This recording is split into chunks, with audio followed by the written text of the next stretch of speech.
ঈশানের মুখে প্রসাদের সমস্ত আয়োজন তো হয়ে গেছে, তো এখন পালা গুরুদেব আসার।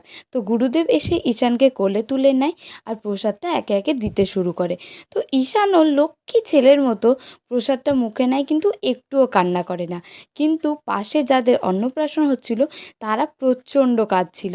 তো তারপরে যখন প্রসাদটা মাখিয়ে ঈশানের মুখে দেওয়া হয়, তো তখন একটু একটু কাঁদবো কাঁদবো ভাবছিল, কিন্তু তখনও সে কাঁদেনি। লাস্টের দিকে যখন তাকে একটু মিষ্টি মুখ করানো হয়, তখন সে প্রচণ্ড জোরে কাঁদে আর মুখটাও দেখতে খুব ভালো লাগছিল। তো তারপর চলে আসি আমরা প্রসাদ পাওয়ার জন্য। প্রসাদে অনেক কিছুই রান্না হয়েছিল, কিন্তু আমার স্পেশালি খুব ভালো লেগেছে পোলাওটা। তো খাওয়া দাওয়া শেষ করে আমরা মন্দিরের বাইরে কিছুক্ষণ বসেছিলাম আর মন্দিরের আশেপাশে যে সমস্ত জিনিসগুলো দেখা হয়নি সেগুলোও দেখে আসলাম। খুব তাড়াতাড়ি নেক্সট ভিডিওতে দেখা হচ্ছে। তো ভিডিওটা এই পর্যন্তই। Thanks for watching. জয় গোপাল, রাধে রাধে।